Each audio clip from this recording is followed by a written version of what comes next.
be a great idea. And I also just wanted to say thank you to the ASCC, the Associated Students of Clark College, for their generous funding that put on this lecture series and so many great programs here at Clark College. Tonight, I have the honor to introduce Grace Weston, who is the final speaker in this year's Clark Art Talks speaking series.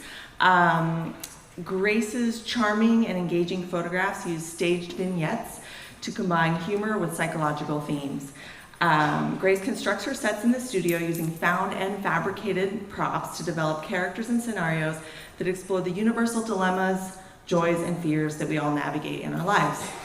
Grace's work has been exhibited and collected widely in private and public collections in the United States, Europe, Scandinavia, and Japan, and also featured in fine art magazines in China, Spain, Portugal, Italy, England, Russia, and the Netherlands. Please join me in welcoming Grace.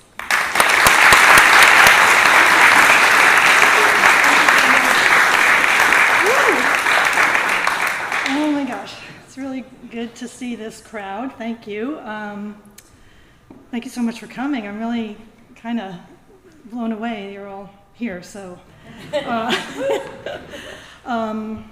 Well, anyway, welcome. I want to thank Clark College, Archer Gallery, and Senseney Stokes for hosting me here at Clark Art Talks.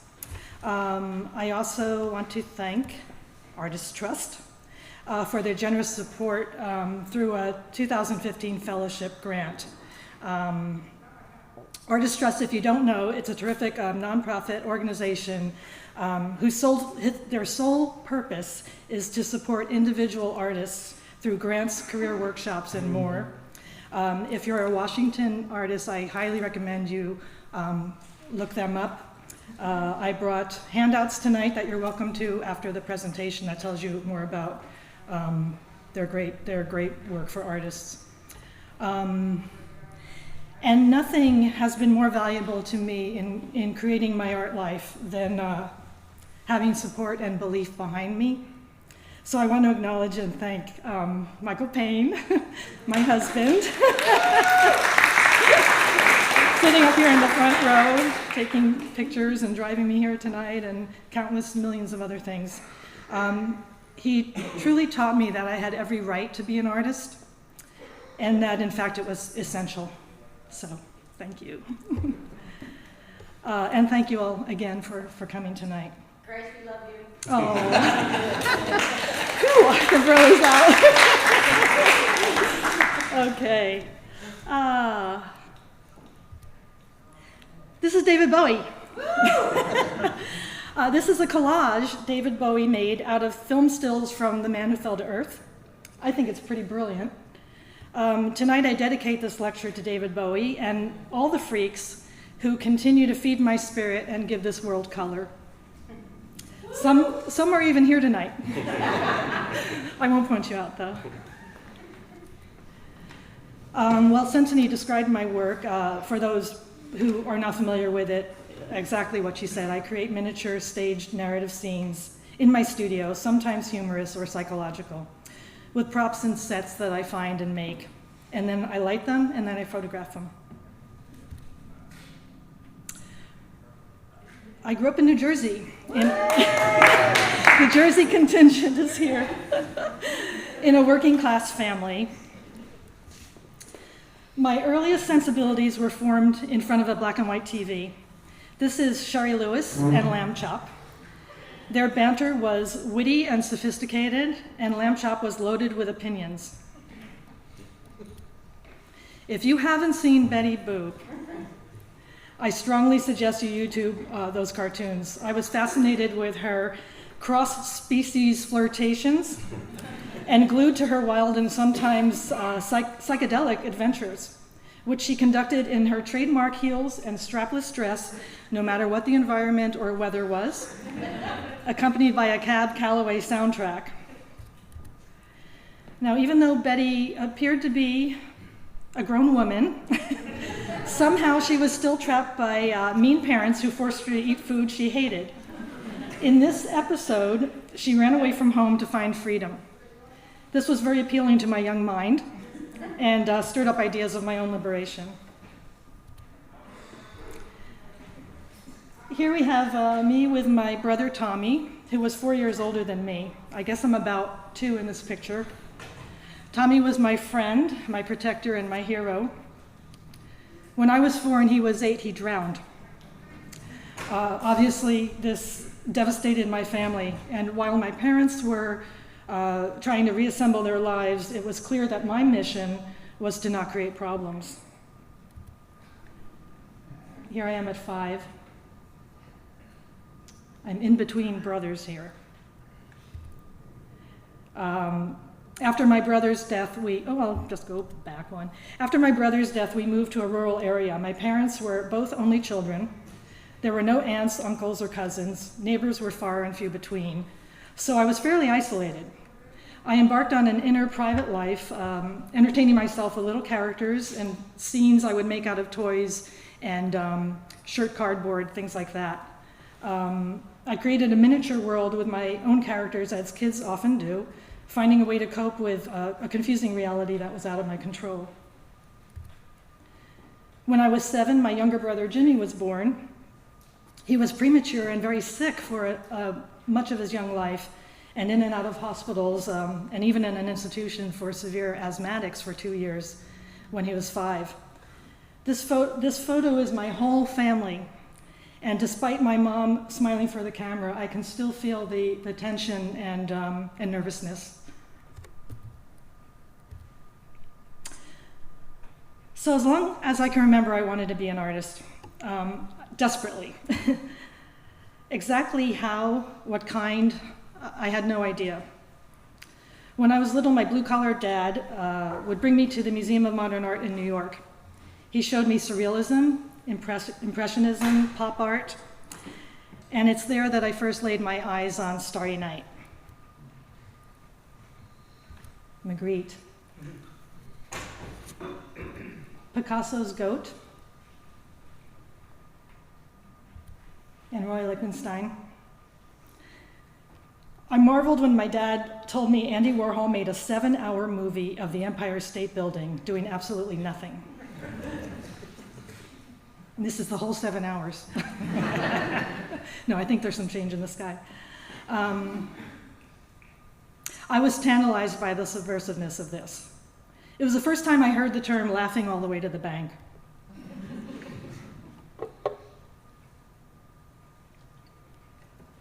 But all was not well in my budding art career.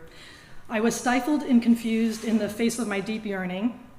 Despite these great examples of rule breakers, I was internalizing erroneous notions about artists and art making with a fervor.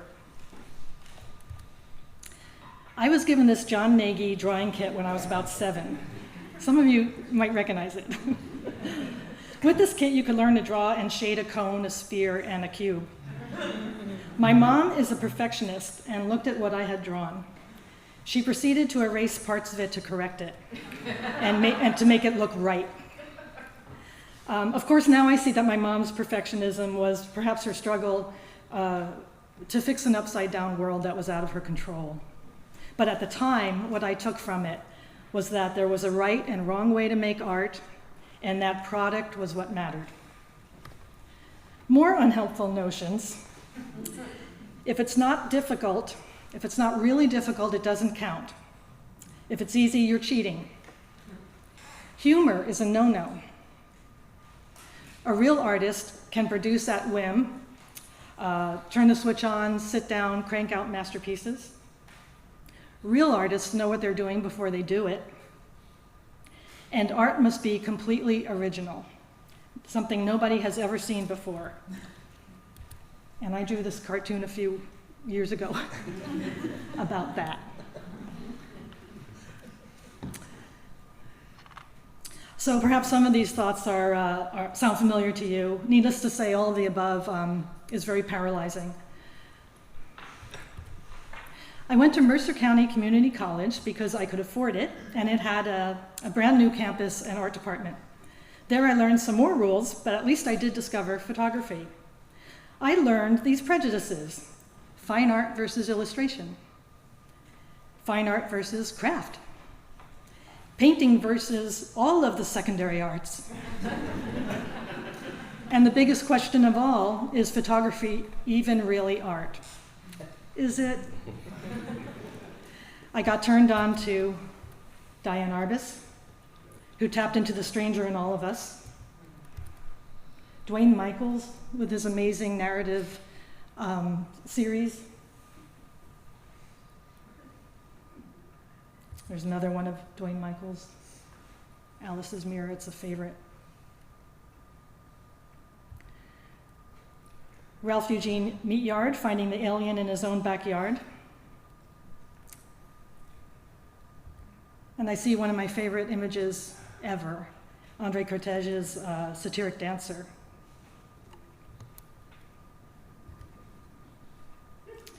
In one of my college art classes, we got an assignment to design our own gravesite, fulfilling our teacher's thinly veiled fantasy. So this was my hastily thrown together result. We probably had a month to do it. I did this the night before. It was a little bit Dada, but the part I most enjoyed was inside the birdcage. If you see can you see the birdcage is there? So inside the birdcage, I had set this up. Now looking back, I see a consistent attraction to working with miniatures and setting up narrative scenes, as I did when I was a child in my bedroom. In high school and college, I found like-minded artists and friends to goof around with. These are a couple of scenes I made with litter.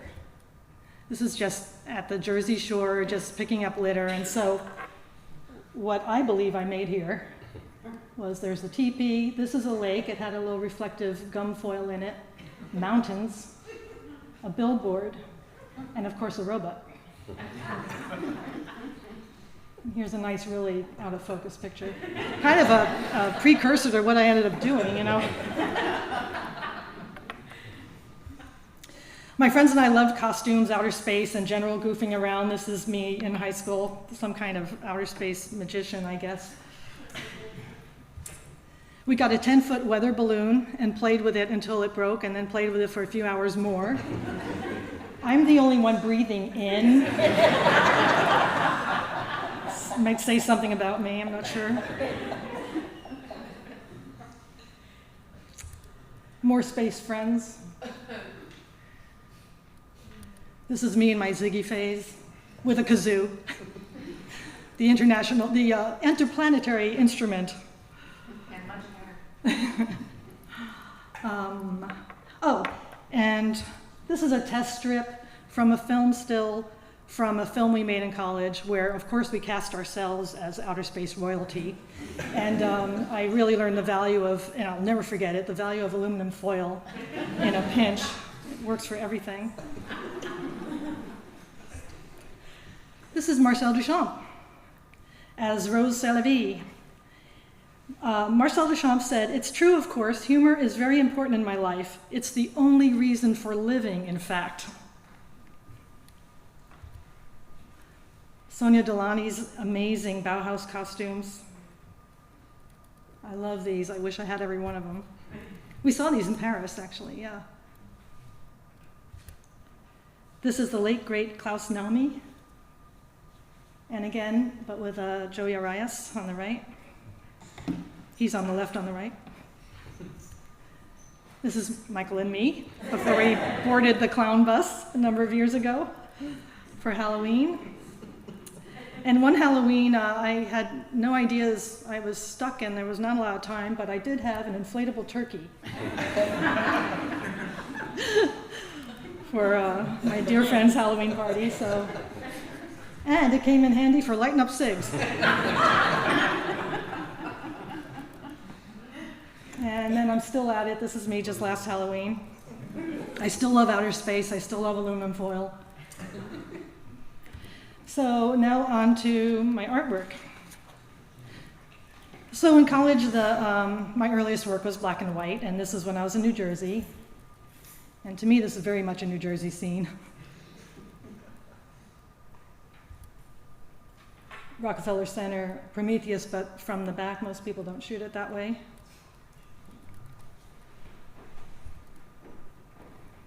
Urban cowboy. It's actually Coney Island. I loved the shadows. and Olympic bobs. So I had a lifelong ambition, and that was to get out of New Jersey, and preferably about as far as I could. So I moved to California. I landed in paradise, but immediately lost my black and white mojo. This place did not speak black and white to me. I started to explore color to help simplify and organize the chaos of color. I decided to do a series on pink. It's an evocative color that somehow stirs up a lot of mixed feelings in others. I have only one feeling for it, and that is total love.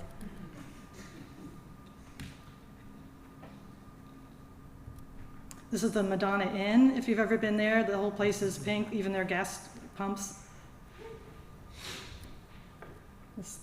This fleshy pink of the beauty chair.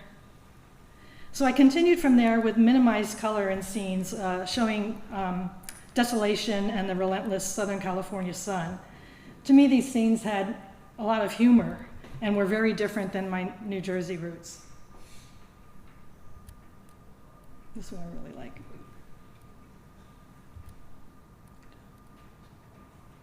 I eventually returned to some black and white work while in LA, usually interiors. Here we have the Griffith Observatory. And another shot in the Griffith Observatory. Then for a number of years, I did other things. I became a dancer and an actress and a singer. This was LA.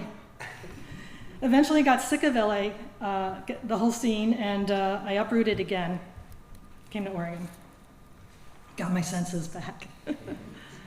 I was shooting in black and white again, but in a more serious, formal way with larger cameras. I wanted to be a serious artist. I became fascinated with the hangar in Tillamook, where they repaired blimps, and I did a series on these strange, massive, and unsettling creatures. Now, if you take a look, I mean, this is an oversized door. That's a window. I mean, people stand about that tall, you know. So that's big. That is so big. I'm serious. It's kind of, they create a little anxiety in me. But I was also very drawn to them and attracted to these quiet, giant monsters. And I went there so frequently and kept shooting and shooting that the guys who worked there took me up in the cherry picker. And I got this shot.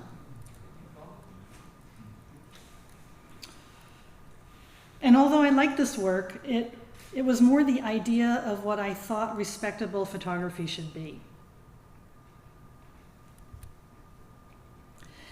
At that time, I met photographer Mark Hooper and became his first assistant, despite trying to convince him otherwise out of pure terror. Mark remains a friend and a mentor, and entering his studio changed my life. I had to start from square one.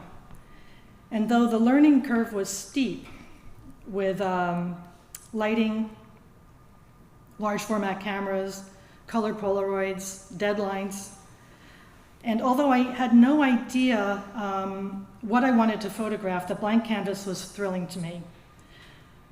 Instead of recording what was out in the world, to start with a blank canvas and then put what was on your imagination on it. I started out making a lot of romantic still lifes.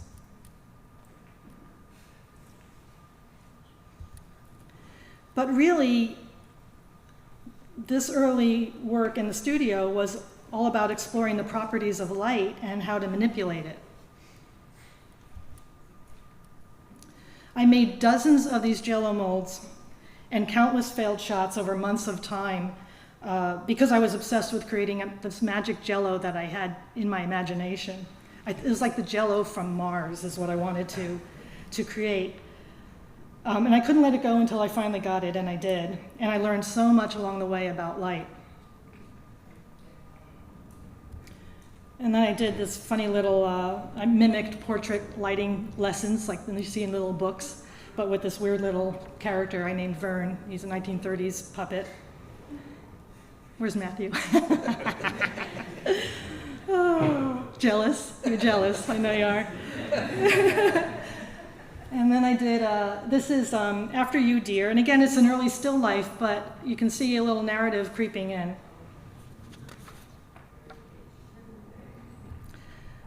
So I started to find out a little bit about other photographers who stage scenes and turned on to some contemporary people who do it. This is David Leventhal.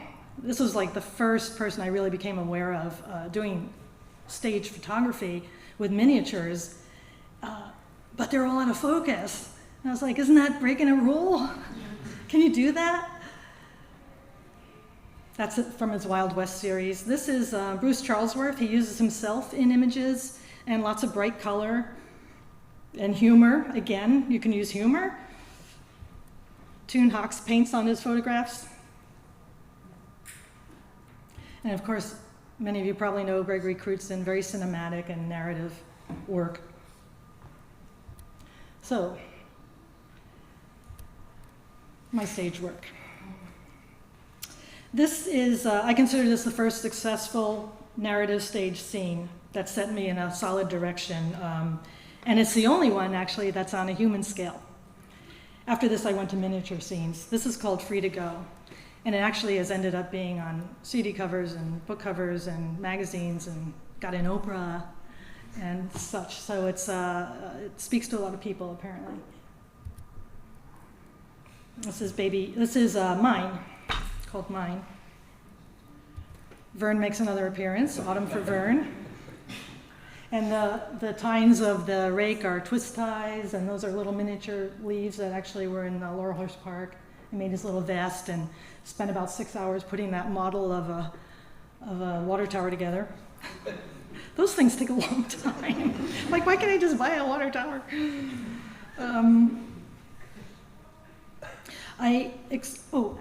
this one, Baby Makes Three. I experimented more with lighting and optics, effects that you cannot see when you're on the set, but show up in the shot through the manipulation of optics, focus, lights, reflections. So this is one, first impressions. I started to get a handle on shortening focus to my advantage and making things happen in the background that don't look like that at all. Secret. So I started to get in a groove, finding my own voice that felt true to me. This is Heaven Help Us.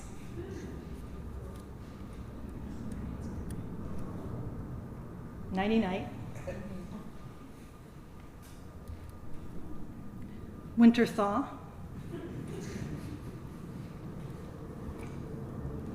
Girls Gone Wild. And here I obviously put together a lot of different parts, and I cut her eyes out and put these other eyes in, which gives, I don't know, I just get a kick out of that. I think it's funny. This is Winter Wish, Winter Dream. The Overseer. So I made that little suit and that little tie, and that eyeball is about the size of a real eyeball. So that's how tiny that tie is.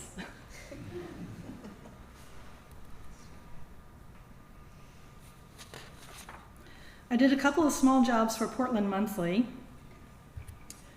They had this article where they present two sides of an argument, and you have to have two pictures that relate. So I set up the farmer and the fisherman, and it was about dredging the Columbia.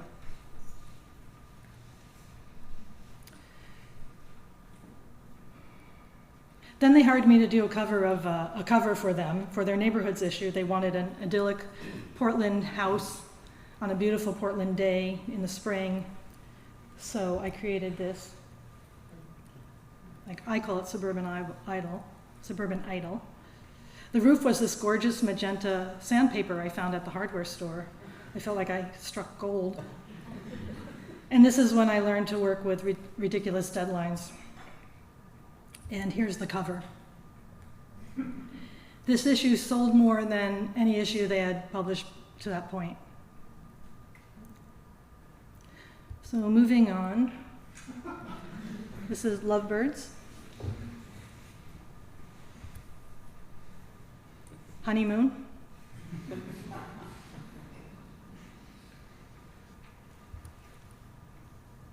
Vanity. And something I'd like to point out here is that that mirror is not photoshopped. That's me holding the doll underneath the lens and reflecting it into the mirror. So I tend to not use a lot of Photoshop, mainly because I'm a little lazy with learning yet another new thing. And I also like the magic of how much you can do with a camera and with lights. As my work has progressed, there's places I use Photoshop. I mean, of course, I use it in the darkroom sense, and then every now and then for a trick that I cannot create in the studio. But I really do like, I'd much rather be in the studio manipulating lights than sitting at the computer. This is Dutch light. And that ham is an eraser. I got a whole little pack of, it's like a cuts of meat erasers. I'm always on the lookout for things like that.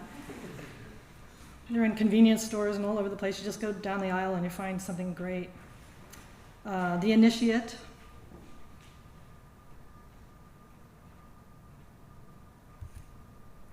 Petting Zoo. Obviously, this is based on The Unicorn in Captivity.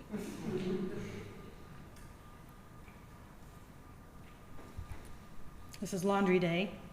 And this was for a show that commemorated the anniversary of the eruption of Mount St. Helens. So, I call this Circle of Confusion, or the male gaze. Happy Hour.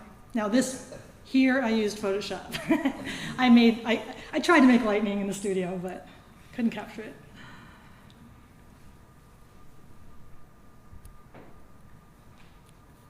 This is House of Atlas, which you saw at the opening. Lita and the Swan, or No Means No.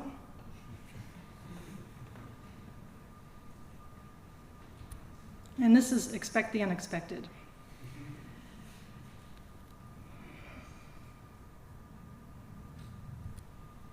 So I'm going to give you a little peek in the studio, behind the scenes here.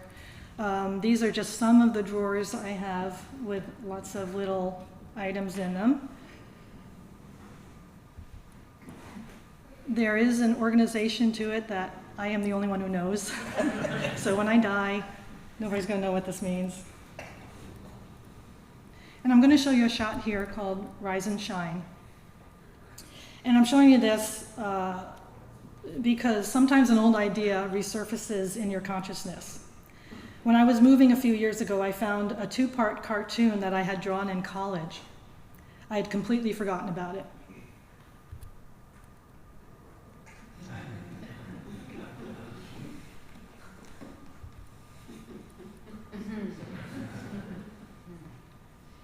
So it's funny how those things can come up again.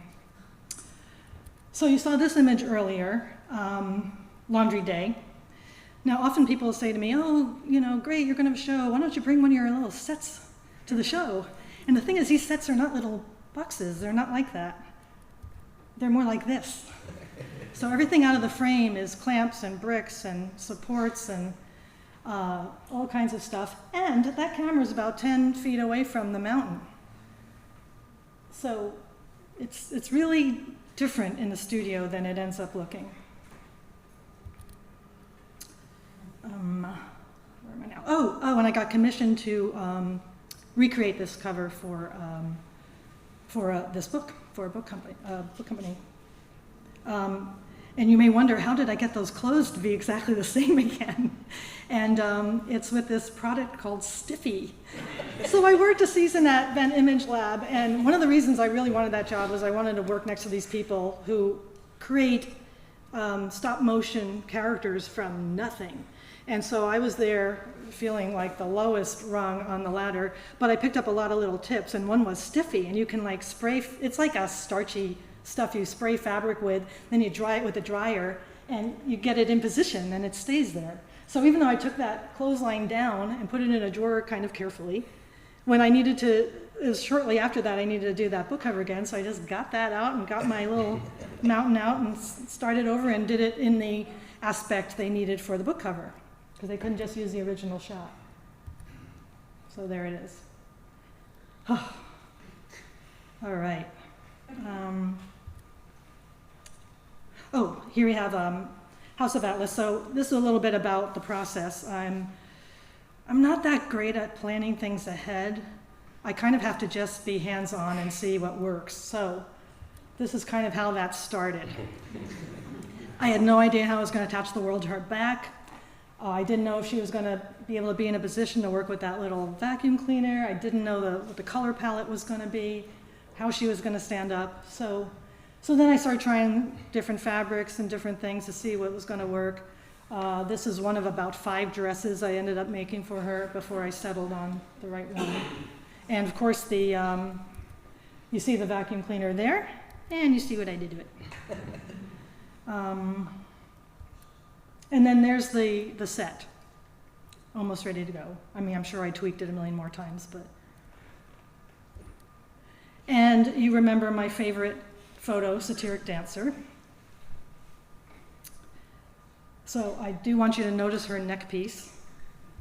And this is my Satiric Dancer, my homage to Cortege.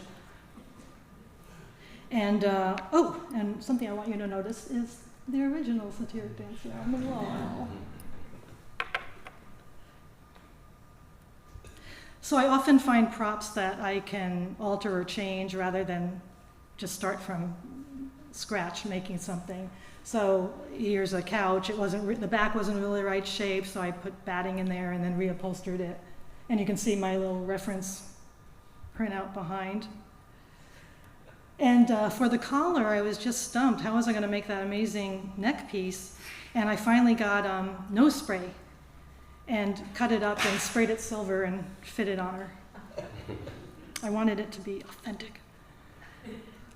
So this brought me to thinking a lot about the muse in art. Who was she? What became of her? So in Cortege's shot, her name was actually Magda Forster, and she was a very successful cabaret performer.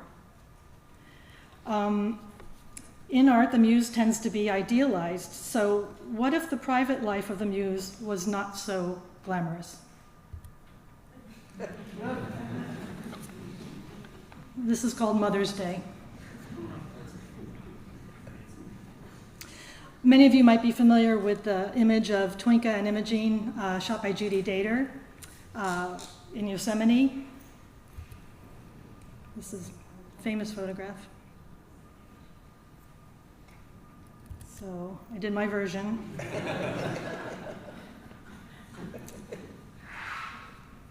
Here's my set. So you can see what a mess it is, you know. And tree doesn't have to be tall, just has to be in the frame. This is the little camera I made for Imogene. And then my doll had no pubic hair, so a little painted cotton batting solved the problem. One day I was working, doing Photoshop work, post-production on this shot, and I realized my screen was just like zoomed in on this little doll's pubic area. I was like, wow, what a job. This was a New Year's card I made. And then without the banner. And then mistakes happen. The strobe didn't fire, and I really like it. In 2012, I got an opportunity to show in Brescia, Italy. A gallerist had seen my work in a book, and he was in New York, and he contacted me by email. At first I was wary, but the gallery checked out. So I just have 3 images of us in Italy. That's me at Paci Contemporary in Brescia. It's Giampaolo on the right and his lovely wife. This is me signing beautiful brochures he made. We were treated like gold. It was the most wonderful, amazing trip. And this is our espresso bar. I'm serious. This is where we went for espresso in the morning. God. And they say Portland has good coffee.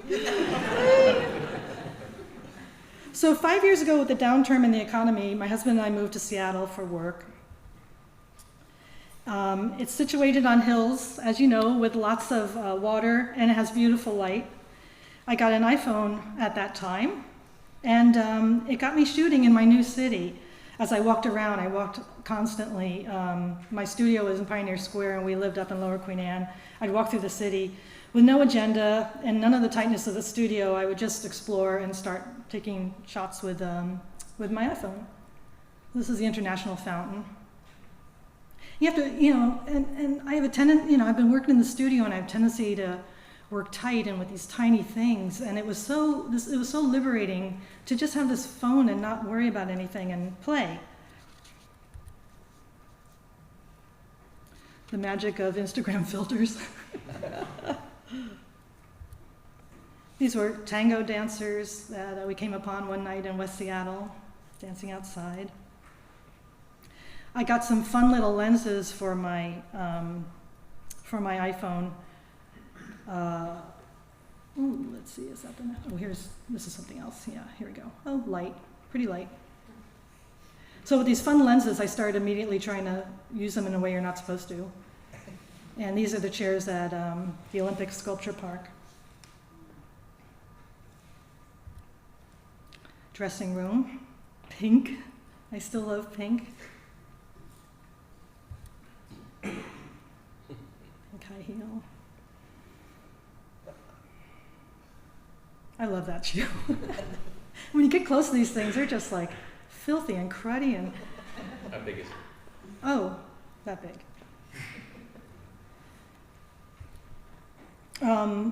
We were at a stage show, a burlesque show, waiting for it to start, and I saw this woman sitting alone, and I just thought it was a great shot, and it made me think of Hopper.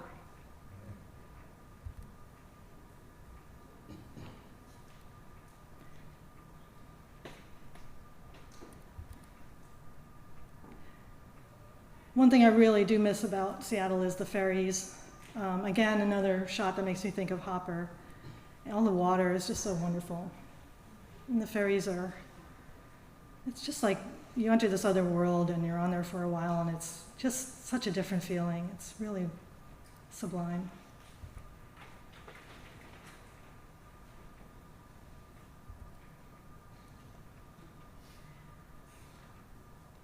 I love this. He's looking at the screen. It's a beautiful view outside. Man, kids. So playing around with the iPhone outside was great, and I decided to bring the iPhone in the studio and just goof around. As I said, I work very tight, and it can be constrained. It can be really strangulating sometimes. So I decided to take some of my characters and do some real intimate close-ups. I call this character studies. I call this guy game show host.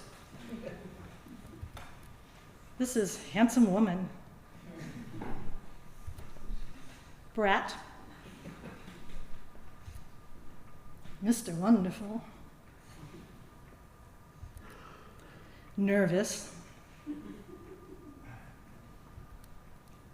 Councilman. I mean, look at that. He's listening, it's this big, so you don't realize until you get so close. It's wild. That's a lot of character. Midlife crisis.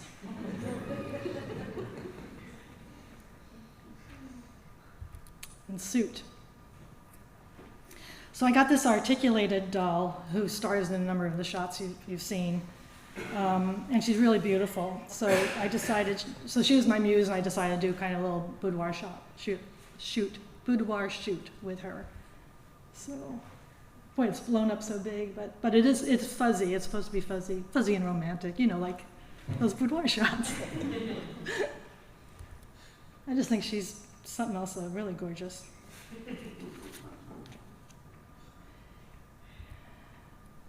And then I knew I made it when Andy stopped by the studio to say hi.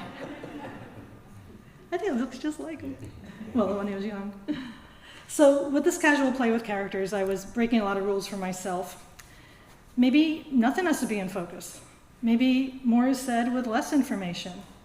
So out of this experimentation, a new series developed, a serious one. These were all just play, but this is a series I call Neo-Noir.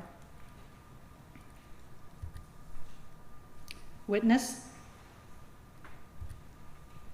on the train. Cornered.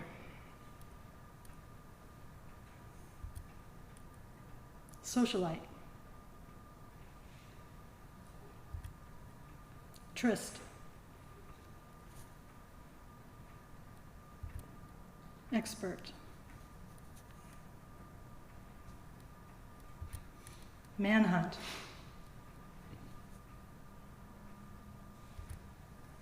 Guilty conscience. Hither.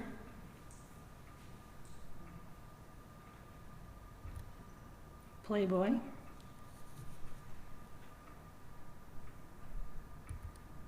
Freeze.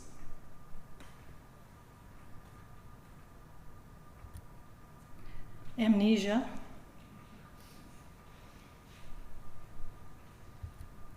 Anonymous witness.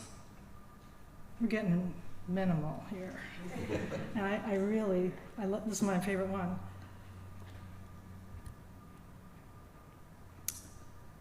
Where am I?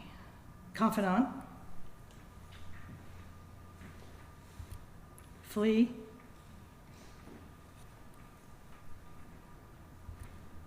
Bully. Gossip. Ambushed.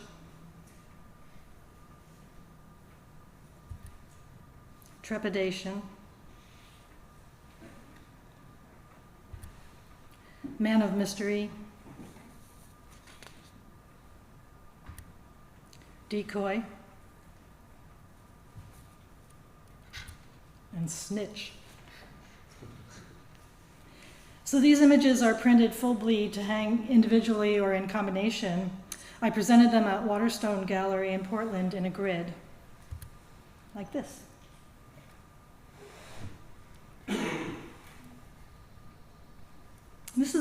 All these images are a little hot. They're so, on the screen here, they're very saturated.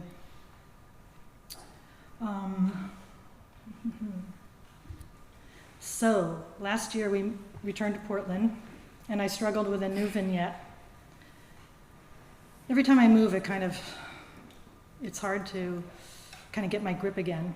I get a little shaken up. So, got into the studio, started working on a new vignette. This is called Bad Birthday, or Surprise Party. And the interesting thing about this shot was that while I was working on it, I became more intrigued by the scene out the window than the scene in the room. So when I broke the set, I thought I'd play around with shots of the outdoor scene, and I liked the idea of a night shot. So what if I ditched my studio lights altogether and allowed for only the minimal lighting with whatever tiny light sources I could find? And this led to a new series that you're getting a sneak peek of that has a working title of The Long Night. So from that little outdoor scene came this.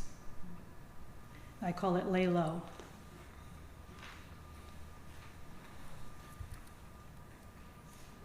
Just drive.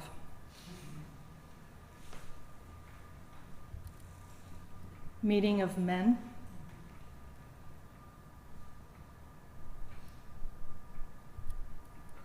Insomnia.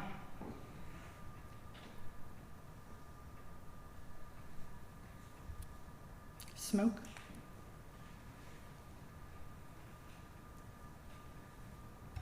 The Letter, which actually used to be a neo-noir, and I realized it belonged over here. This is Busy Signal.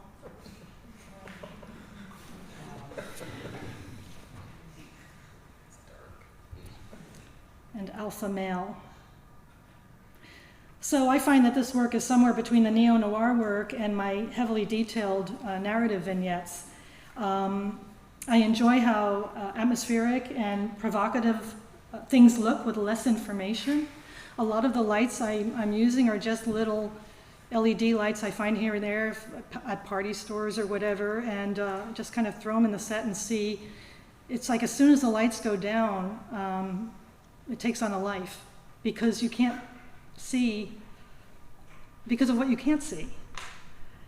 So it's really been fun, and it's really been a great way to kind of loosen up and play and enjoy the work more. It's a good exercise for me. It's really been great. I'm still adding to this work, and I'll be showing it at Orange Studio in South Waterfront in Portland, opening July 23rd. I invite you to come. The openings there are great. They do great food, and it's really fun. And something Pablo Picasso said, and it's certainly been true for me. And this is me and David Levithnall, who did Wild West. I got to show with him in New York. I got to meet my hero and let him know what an inspiration he had been to me.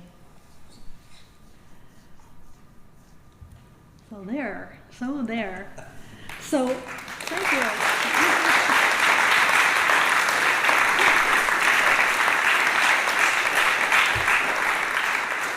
More regularity than sending emails. And I'd be absolutely thrilled to take questions. Anybody's got any little thing? How big are they? The prints, the final? Actually, it's interesting. I've been exploring printing them on aluminum, which gives them a really intense, rich color. And they're going to be, they're 16 by 24.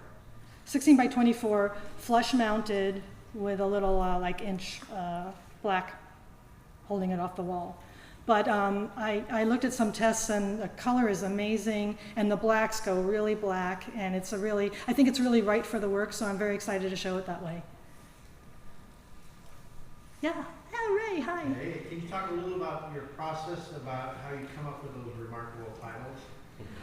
Oh gosh, I do love words, and it's sometimes a title will come to me right when I'm shooting something. Sometimes in my little sketchbook I have titles that don't have any pictures, just like sometimes I just think of things that sound good to me, and then sometimes I sit and sweat over them. I've been for a long time trying to come up with a title for that. I said the working title is The Long Night. I'm not sure if that's it. So that's one I've been struggling with, and I've got like 2 pages of, Word document of all these different things about night and fear of night, and it just goes on and on. But like I said, some of them just come very easily. I like words a lot. I enjoy wordplay. Yeah.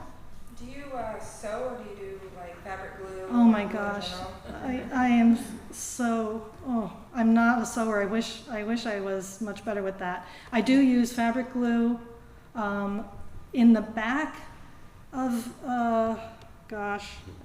in the back of these characters, it is spit and glue and tape.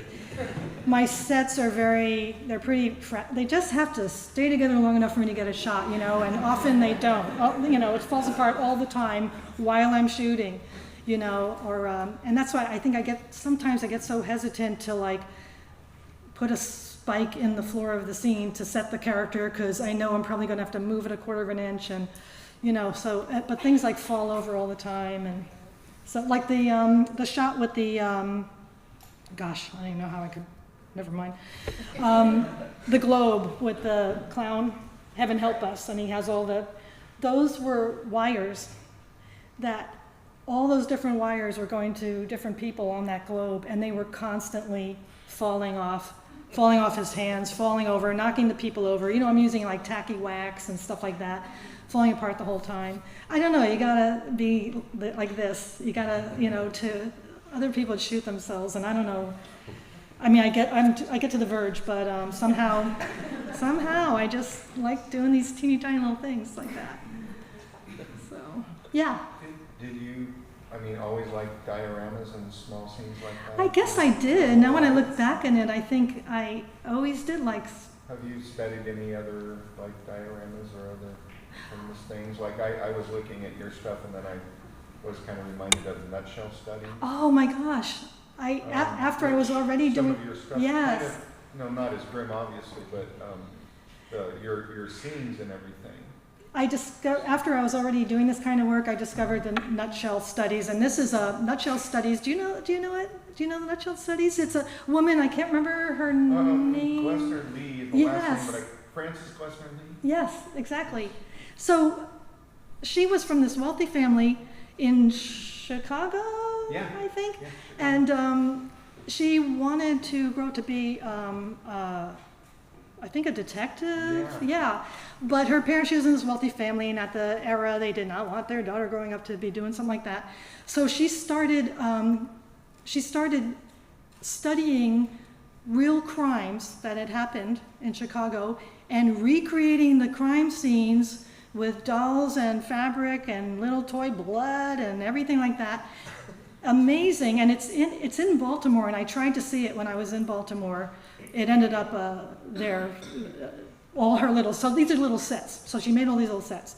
And they ended up being used by the police department to train them in forensics. So they were, to look at a scene, put together the clues, and say what happened. And she studied, like, how does the blood splatter? Things like that. Yeah, I understood she used to have extravagant parties and have all these detectives and policemen come so they could share their stories of the most ghastly things. Yes. Just so that she could, get all this information. Just like how she got her parents back, It's Yeah.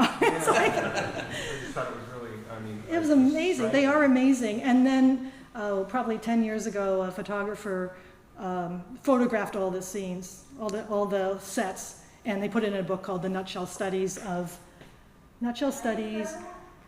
Glessner Lee. Frances Glessner is the woman who created the things. Corrine Oh, the photographer. Bott is, I think it's Corrine Bott or Corrine Botts who photographed them. Yeah, they're great. Yeah. And I just wanted to say, don't you have one of a guy on an ice cube? I do. I edited didn't it see that out. one I up here, did. and I love that. Yeah, this morning I was thinking, oh, this is way too long. And I just started taking out pictures. And so it's a guy on an ice cube, and the cats have been fed. He's sitting on an ice cube in his kitchen. It's so hugely oversized. He has a chair on there, and the cats have been fed, and there's a clock, and he's got a noose around his neck. So, and he's reading the paper, I think. Yeah, he's waiting for the ice. He's reading the paper, so it's like a slow suicide, But, and the reason I pulled it was because it was earlier on, and I just felt like the lighting was too flat. And someone might say, why don't you go back and shoot it again? But I just kind of can't. Like, once I've done it, I've done it. But it always did bother me. I felt like the lighting was too flat on that. And and it was actually that story. And I called that one, Ray, I called that one Current Affairs, because he's reading the paper. Reading the paper? Yeah. Newspaper, so. So, but it's an old joke I had heard, or riddle, it was like a riddle. It's like, you find somebody hung, they've hung themselves, but there's no chair or anything near them. How did they do it? And he was standing on an ice cube and melted, and so. I just love that. Yeah. Yes. So, do you still shoot with film then, or are you shooting digital? I am shooting digitally now. Yeah, it got hard to get things processed, and yeah, so I held on for a long time though. I'm one of those people that don't drag me into the next century too fast. I just have to say it's incredibly refreshing to see that you're doing it all live in camera and not relying on manipulation in Photoshop and post-production. So it's fantastic. It's Thank you. refreshing. So- I appreciate that. I do. There's a lot of people that do that kind of post-production, putting work together, that are amazing, and I admire. It's just not what floats my boat. So You're very committed to your craft. yeah, and I like when you see it. I like when it's not perfect. I like when you can see that it's been done with hands. So thank you, I appreciate that. I was going to say the same thing, that I like that you do these physically. There's a physicality to them, you know, as opposed to like a Photoshop thing. There's something real about them, and there's something about the moment, and you get that. It kind of transcends this mechanical Photoshop thing, I think. And it just, they're more other, there's an otherness quality that I think you're getting, instead of that one lacks in Photoshop, I think. Thank you. Yeah. I really do appreciate that. I so much more enjoy being in the studio and playing with dolls. I just really enjoy working with the materials, working with my hands. And there is a moment in the studio, I mean, there's like struggling, you're trying to get things together, you're trying to get the colors right, get things to stand up. And then there's a moment when I kind of work the lighting and I look through the camera, and it's just this magic moment where all of a sudden what was in here is starting to happen. And I don't think I would have that same feeling if I was sitting at the computer, you know. Not that there's anything wrong with that. Have you seen the Thorn collection in Chicago? No. It's the miniature collection, and it's amazing, yeah. This Oh. woman made these little miniatures back in the early, different from yours, but they were miniatures. But Something about Chicago. yeah. Must be the cold winter Yeah. being inside. Anything else? Oh, yeah. May I ask what the significance is of the bird cage that we see in a lot of your work? Oh boy, it's a pretty, I mean, it's a symbol. It's a pretty loaded symbol. I mean, I think a lot of what me coming to art making and becoming an artist against anything I thought I'd be able to do as a kid, you know, I think the whole journey for me has been about my own liberation. And I think bird cages have a lot to do with, I mean, how free are we ever? Or how unfree are we ever? I mean, it's all illusion. It's all how we think. It's all in here. This is the prison or the release, you know. So I think for me, the bird cage has a lot to do with that. Yeah. Oh. What contemporary photographers are inspiring to you these days? Oh, well, certainly, I mean, I am really drawn to staged work, so certainly the people I mentioned, Gregory Crutzen, and there is a fellow that's been getting a lot of attention lately, Richard Tuchman. I adore his work, and he does a mix of, I mean, he builds sets, and but they're small, but he photographs people with impeccable lighting and photoshops them in, and you cannot tell. I mean, he is expert. And he did a series called Hopper Variations, very inspired by Edward Hopper. And he has a new series out now. And I'm going to take a master class with him in October in New York, so I'm very excited. And then another one is Paulo Ventura. Fantastic. Yeah, both those people, fantastic, yeah. All right. Thank you so very much. I really enjoyed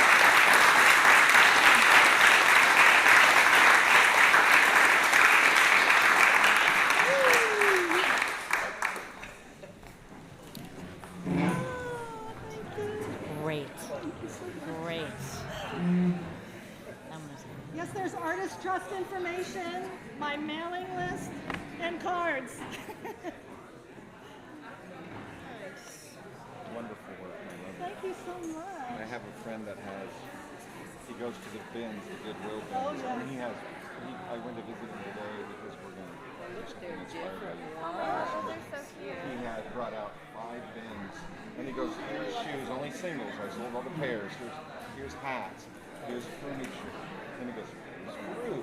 You know what I mean? And there's so much. And so we're going to go to his little studio this weekend and just start throwing stuff together for 8 hours or something, and don't even know what we're going to do, but there's so many things. One of the things that I